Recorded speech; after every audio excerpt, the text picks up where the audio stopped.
ಅವ್ರಿಗೆ ದುಡಿಮೆ ಆದ್ರೆ ಸಾಕೊಂಡು ಅದಕ್ಕೂ ಗ್ರಾಹಕರು ಬರ್ತಾರೆ. ಇಲ್ಲಿ ಗ್ರಾಹಕರು 4 ಕ್ಯಾಟಗರಿಯಲ್ಲಿ ಇದ್ದಾರೆ. ಅವ್ರವ್ರಿಗೆ ಆದಂತ ಅವ್ರವ್ರಿಗೆ ಗಾಡಿಗಳು ಬೇಕಾಗತ್ತೆ.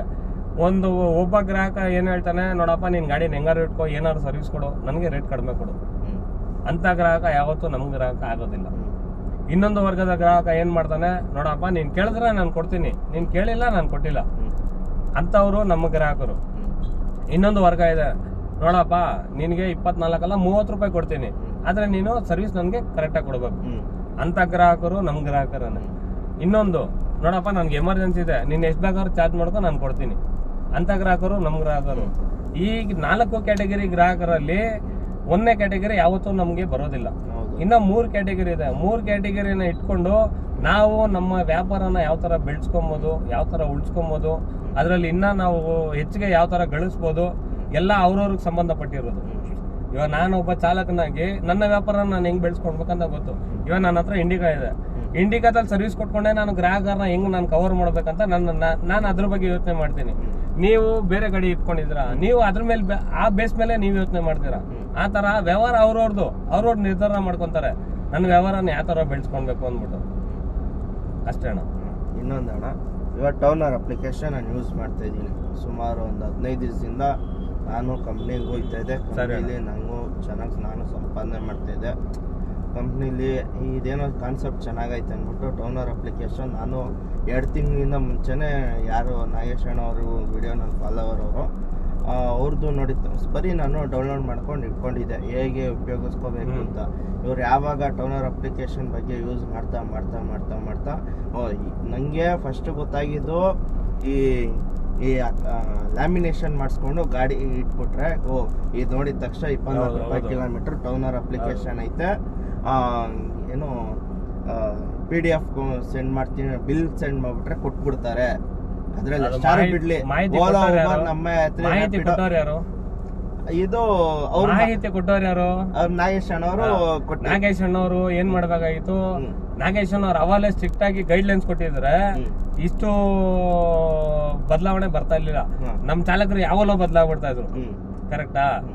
ನಾಗೇಶ್ ಅಣ್ಣಗೂ ಅವಾಗ ಕ್ಲಾರಿಟಿ, ನಮ್ ಚಾಲಕರು ಇದನ್ನ ಯಾವ ತರ ಉಪಯೋಗಿಸ್ಕೊಂತಾರಂತ ನಾಗೇಶ್ ಅಣ್ಣಗೂ ಗೊತ್ತಿಲ್ಲ. ಅವ್ರೇನೋ ನಮ್ಮ ಅಕ್ಕ ನಾವು ಪಡ್ಕೊಳ್ಬೇಕಂದ್ಬಿಟ್ಟು ಒಳ್ಳೆ ಕಾನ್ಸೆಪ್ಟ್ ಅನ್ನೇ. ಆದ್ರೆ ನೋಡೋಣ, ಒಂದೇ ಒಂದು ವಿಷಯ ಹೇಳ್ತೀನಿ ಕೇಳಿ, ನನ್ನ ಗುರಿ, ನಿಮ್ಮ ಗುರಿ, ನಾಗೇಶ್ ಅಣ್ಣ ಗುರಿ, ಎಲ್ಲಾರ ಗುರಿನೂ ಒಂದೇನೆ. ಆದ್ರೆ ಹೋಗ್ತಾರೋ ದಾರಿ ಬೇರೆ ಬೇರೆ, ಆದ್ರೆ ಗುರಿ ಒಂದೇನೆ ನಮ್ದು. ಅದೇ ಹೋಗ್ತಾರೋ ದಾರಿ ಬೇರೆ ಬೇರೆ, ಎಲ್ಲಾ ದಾರಿ ಬಂದ್ ಮಾಡ್ಬಿಟ್ಟು ಒಂದೇ ದಾರಿಯಲ್ಲಿ ಹೋಗೋಣ. ಒಂದೇ ದಾರಿಯಲ್ಲಿ ಹೋದ್ರೆ ನಮ್ಗೆ ಗೆಲುವಂತ ಸಿಕ್ಕೋದು. ನಾನು ಇಷ್ಟ ಹೇಳಕ್ಕೇನೆ ಇಷ್ಟ ಬೀಳ್ತಾ ಇದ್ದೀನಿ. ಸರಿ ಅಣ್ಣ, ನಾನು ಮಾಡ್ತಾ ಇದ್ದೀನಿ, ಕೊಡ್ತಾರೆ, PDF ಕಳಿಸ್ತೀನಿ, ಬಿಲ್ ಕೊಡ್ತಾರೆ ಅಂತ ನನ್ನ ತಲೆಯಲ್ಲಿತ್ತು. ಕೊಡ್ಲಿಲ್ಲ ಅಂದ್ರೆ ಅವ್ರು ಏನೋ ಸ್ವಲ್ಪ ರಿಕ್ವೆಸ್ಟ್ ಕೊಟ್ರೆ ನನ್ನ ಬಿಲ್ಲಲ್ಲಿ ನಾನು ಡಿಸ್ಕೌಂಟ್ ಮಾಡಿ ಕೊಡ್ತಾ ಇದ್ದೆ. ನಾನು ಎಷ್ಟೊಂದು ಜನ ಕಸ್ಟಮರ್ಗೂ ಹಂಗೆ ಮಾಡಿದ್ರು ರಿಕ್ವೆಸ್ಟ್, ಸರ್ ಈ ಥರ ಏನು ಸರ್ ಇದು ಅಂತ. ನನಗೆ ಯಾವಾಗ ಇದು ಅಂದರೆ ಇದು ರ್ಯಾಪಿಡೋದಲ್ಲಿ ತೋರಿಸಿದ್ದು ಅವಾಗ ಆದರೆ ನನ್ನ ಫುಲ್ ಅಮೌಂಟ್ ಏನಾಯ್ತು ಅದು ನಾನು ಸ್ಟೇಷನ್ ಗಂಟನೂ ಹೋಗಿದ್ದೀನಿ. ಅದು ಅಮೌಂಟ್ ಏನಾಯ್ತು ಅದು ನನ್ನಕ್ಕೂ ನಾನು ಕಟ್ಟಿದ್ದೀನಿ. ಇದು ಯೂಸ್ ಮಾಡಿದಾಗಿಂದ ನಂಗೆ ಈ ಥರ ತಿಳುವಳಿಕೆ ಬಂತು. ಇದಾದಮೇಲೆ ಇದನ್ನ ಹೆಂಗೆ ಉಪಯೋಗಿಸ್ಕೊಳ್ಳೋದು, ಟೌನರ್ ಅಪ್ಲಿಕೇಶನ್ ಇಂದ ನಂಗೇನು ಉತ್ತಮ, ನಂಗೆ ಏನು ಆದಾಯ, ನಂಗೇನು ಬೆನಿಫಿಟ್ ಐತೆ ಗೌರ್ಮೆಂಟ್ ಇಂದ, ಅದು ನನ್ನ ಕ್ವಶನ್.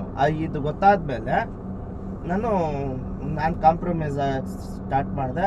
ಊಬರ್ ಅಲ್ಲಿ ಏನು ಆಲ್ರೆಡಿ ಗೊತ್ತಿದೆ, ಮಾಹಿತಿ ಗೊತ್ತಿದೆ, ಡ್ರೈವರ್ಸ್ಗಳು ಗೊತ್ತಿಲ್ಲ. ಅದಕ್ಕೋಸ್ಕರ ಎಲ್ಲಾ ಚಾಲಕರು ಏನ್ ವಿನಂತಿ ಮಾಡ್ಕೊಂತೀವಿ ಅಂತ ಹೇಳಿದ್ರೆ, ನಿಮ್ಗೆ ಅಪ್ಲಿಕೇಶನ್ ಕೈಯಲ್ಲಿ ಕೊಟ್ಟಿದೆ, ಆದ್ರೆ ಯಾವ ರೀತಿ ಉಪಯೋಗ ಇವಾಗ ಮಾಡ್ತಿದ್ದಾನೆ ಅದು ಎಲ್ಲರೂ ಅದನ್ನೇ ಬರೀ 30,000 ಜನ ಡೌನ್ಲೋಡ್ ಮಾಡ್ಕೊಂಡಿದ್ದಾರೆ. 30,000 ಜನದಲ್ಲಿ 20,000 ಜನಕ್ಕೆ ಅದು ಹೇಗ್ ವರ್ಕ್ ಮಾಡ್ಬೇಕಂತಾನೆ ಗೊತ್ತಿಲ್ಲ, ತಿಳ್ಕೊಂತಾನೆ ಇಲ್ಲ.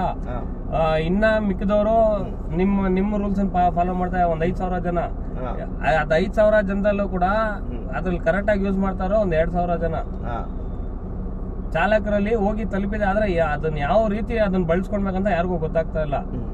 ಅದಕ್ಕೋಸ್ಕರನೇ ಎಲ್ಲಾ ಚಾಲಕರು ನೀವು ಏನು ಅಪ್ಲಿಕೇಶನ್ ಡೌನ್ಲೋಡ್ ಮಾಡ್ಕೊಂಡಿದ್ದೀರಾ, ಯಾರಾದ್ರೂ ನಮ್ಮಂತವ್ರನ್ನ ಸಂಪರ್ಕ ಮಾಡ್ಬಿಟ್ಟು ಅದ್ರ ಬಗ್ಗೆ ಸರಿಯಾಗಿರೋ ಮಾಹಿತಿ ತಗೊಳ್ಳಿ. ಮಾಹಿತಿ ತಗೊಂಡು 2 ತಿಂಗಳು ಏನಿದೆ ಫಸ್ಟ್ ಅದನ್ನ ಯೂಸ್ ಮಾಡಿ. ಅಪ್ಲಿಕೇಶನ್ ಯೂಸ್ ಮಾಡೋದ್ರಿಂದ ನಿಮ್ಗೆ ಗೊತ್ತಾಗತ್ತೆ, ಕುಂದು ಕೊರತೆ ಎಲ್ಲ ಗೊತ್ತಾಗತ್ತೆ. ಗ್ರಾಹಕರ ಹತ್ರ ನೀವು ಕೇಳಿ ರಿಕ್ವೆಸ್ಟ್ ಮಾಡ್ಕೊಳ್ಳಿ. ರಿಕ್ವೆಸ್ಟ್ ಮಾಡ್ಕೊಂಡ್ರೆ ಏನು ಆಗೋದಿಲ್ಲ. ರಿಕ್ವೆಸ್ಟ್ ಮಾಡ್ಕೊಳ್ಳಿ, ಗ್ರಾಹಕರು ಕೊಟ್ರೆ ತಗೊಳ್ಳಿ, ಇಲ್ಲ ಸರ್ ನೆಕ್ಸ್ಟ್ ಟೈಮ್ ಈ ಸತಿ ನಿಮ್ಗೆ ತಿಳಿಸ್ತಾ ಇದೀನಿ, ನೆಕ್ಸ್ಟ್ ಟೈಮ್ ಅಕ್ಸೆಪ್ಟ್ ಮಾಡ್ಕೊಳ್ಳಿ ಅಂತ ಅವ್ರು ರಿಕ್ವೆಸ್ಟ್ ಕೊಡಿ. ಎರಡೇ ಮಾತೆ ಸರ್, 2 ತಿಂಗಳು 3 ಕೇಸ್ ಹಂಗ್ ಮಾಡ್ಕೊಂಡಿದೀನಿ. ಈ ತರ ಮಾಡೋದ್ರಿಂದ ನಾನೇ ಕಾಂಪ್ರಮೈಸ್ ಹಾಕೊಂಡು ಈ ತರ ಮಾಡೋದ್ರಿಂದ ಅವೇರ್ನೆಸ್ ಕೊಟ್ಕೊಂಡು ನಾನು ಡ್ಯೂಟಿ ಮಾಡ್ತಾ ಇದ್ದೀನಿ. ಅದು ಸರಿ ಆಯ್ತು. ಎಷ್ಟೋ ಜನ ಇವಾಗ ಸ್ವಲ್ಪ ಬದಲಾಗ್ತಾರೆ, ನನ್ನಾಗೆ ಎಷ್ಟೋ ಜನ ಅಂದ್ರೆ ಬದಲಾಗ್ತಾರೆ. ಗೌರ್ಮೆಂಟ್ ಇಂದ ನಂಗೆ ಏನ್ ಬೆನಿಫಿಟ್ ಏನೋ ಟೌನ್ ಅವರ್ ಅಪ್ಲಿಕೇಶನ್ ಇಂದ? ಅಣ್ಣ, ಗೌರ್ಮೆಂಟ್ ಇಂದ ಏನ್ ಬೆನಿಫಿಟ್ ಅಂತ ಹೇಳಿದ್ರೆ ಅದಕ್ಕೆ ಫಸ್ಟ್ ಒಂದು ರೂಲ್ಸ್ ಅಂತ ಇದೆ. ಆ ರೂಲ್ಸ್ ಅನ್ನು ಫಾಲೋ ಮಾಡ್ಬೇಕು, ಸರಿನಾ? ಆ ರೂಲ್ಸ್ ಏನಂತ ಹೇಳಿದ್ರೆ ನಾವು ಜನವರಿ ಮೇಲೆ ತಿಳಿಸ್ಕೊಡ್ತೀವಿ. ನಾವು ಇವಾಗಲೇ ತಿಳಿಸ್ಬಿಟ್ರೆ ಅವ್ರಿಗೆ ಗೊಂದಲ ಸ್ಟಾರ್ಟ್ ಆಗ್ಬಿಡುತ್ತೆ. ನಮ್ದೇನು ಇವಾಗ ಆದ್ರೆ ನಮ್ದು ನೇರ ಸರ್ಕಾರದಿಂದ ಏನೇನೋ ನಮ್ಗೆ ಸವಲತ್ತು ಇದೆಯೋ ಆ ಸವಲತ್ತೆಲ್ಲ ಬಂದ್ ಸೇರುತ್ತೆ ನೋಡ. ಒಂದು ಸಬ್ಸಿಡಿ, ಒಂದು ಟ್ಯಾಕ್ಸ್ ರಿಟರ್ನ್, ಆಮೇಲೆ ನಿನ್ನ ಡ್ರೈವರ್ ಇಂದ ಉದ್ಯಮಿ.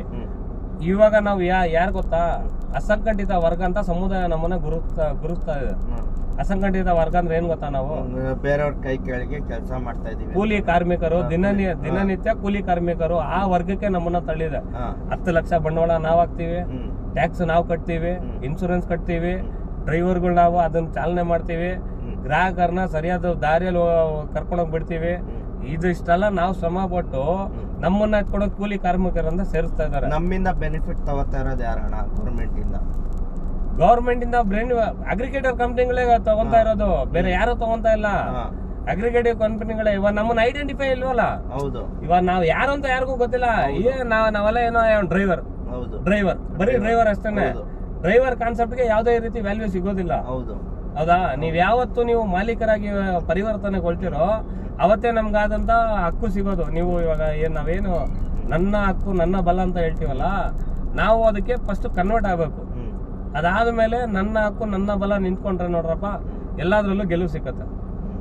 ಈಗ ನಾವು ಚಾಲಕರು ನೋಡಿ, 1,000 ಜನ ಹೋಗ್ಬಿಟ್ಟು ಗೌರ್ಮೆಂಟ್ ಮುಂದೆ ನಿಂತ್ಕೊಂಡ್ರೆ ಗುರ್ತಿಸಲ್ಲ, ಏನು ಆಗೋದಿಲ್ಲ. ಅದೇ ನಾವು ವ್ಯಾಪಾರಿಗಳಾಗಿ ಇವಾಗ ನಿಂತ್ಕೊಳ್ಳೋವಾಗ ನಮ್ಮದೇ ಆದಂತ ಒಂದು ಸ್ಟೇಬಲ್ ರೇಂಜ್ ಇರುತ್ತೆ. ನಾವು ಅದಕ್ಕೆ ಗೌರ್ಮೆಂಟ್ ನಮ್ಗೆ ಸ್ಪಂದಿಸುತ್ತೆ. ಎಲ್ಲ ಗ್ರಾಹಕರು ಇವರು, ಡ್ರೈವರ್ಸ್ಗಳಲ್ಲ. ಡ್ರೈವರ್ಸ್ ಕ್ಯಾಟಗರಿ ಬೇರೆ, ಗ್ರಾಹಕರ ಕ್ಯಾಟಗರಿ ಬೇರೆ. ಫಸ್ಟ್ ನಾವು ನಮ್ಮ ಚಾಲಕರಿಗೆ ಇದನ್ನೇ ತಿಳಿಸ್ಬೇಕಾಗಿರೋದು. ನಾವೆಲ್ಲ ಡ್ರೈವರ್ಗಳಲ್ಲಪ್ಪ, ನಾವೆಲ್ಲ ಮಾಲೀಕರು. ಬೇರೆಯವ್ರ ಕೈ ಕೆಳಗಡೆ ಗುಲಾಮರಾಗಿ ಕೆಲಸ ಮಾಡಕ್ಕೆ ನಾವು ರೆಡಿ ಆಗೋದಿಲ್ಲ. ಇಷ್ಟು ದಿನ ಮಾಡ್ಬಿಟ್ವಿ, ಗೊತ್ತಿಲ್ದ ಮಾಡ್ಬಿಟ್ವಿ. ಈಗ ಒಂದು ಪ್ಲಾಟ್ಫಾರ್ಮ್ ಅಂತ ಬಂದಿದೆ, ಆ ಪ್ಲಾಟ್ಫಾರ್ಮ್ ನ ಯೂಸ್ ಮಾಡಿಕೊಂಡು ನಾವು ಹೇಗೆ ನಾವು ಕನ್ವರ್ಟ್ ಆಗ್ಬೋದು, ವ್ಯಾಪಾರಿಗಳಿಗೆ ನಾವು ಹೇಗೆ ಬದಲಾಯಿಸ್ಬೋದು, ಅದ್ರ ಬಗ್ಗೆ ಯೋಚನೆ ಮಾಡಿ ಅಂತ ಎಲ್ಲಾ ಚಾಲಕರುಗಳು ಮಾಹಿತಿ ಕೊಡ್ಬೇಕು ನಾವು. ಸರಿ ನೋಡ್ರಿ ಚಾಲಕ್ರೆ, ಈ ತರ ತಿಳಿಸ್ಕೊಟ್ಟಿದ್ದಾರೆ ಸಂತೋಷಣ್ಣ ಅವರು.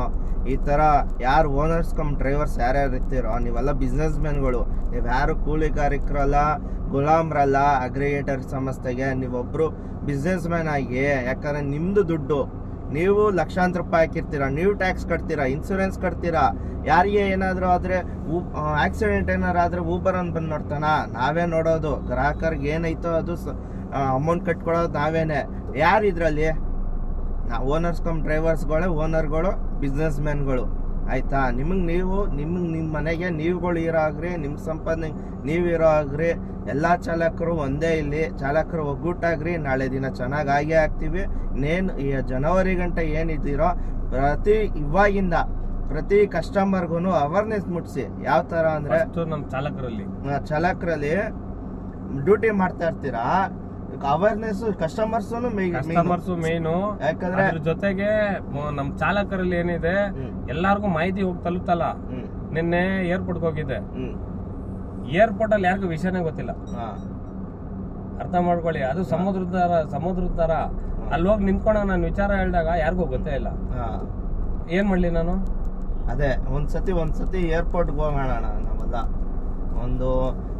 ಇನ್ನೊಂದು ಏನು ಅಂದ್ರೆ, ಒಂದು 100 ಗಾಡಿ ಮೀಟರ್ ಟ್ಯಾಕ್ಸ್ ಅಂತ ಏನಿದೆ, ಗಾಡಿ ಏನಿರುತ್ತೆ ಅಣ್ಣ ನಂದು ಏನ್ ಗೊತ್ತಣ್ಣ, ಯಾವತ್ತು ಯಾವ್ದೇ ರೀತಿ ಚಾಲಕರನ್ನ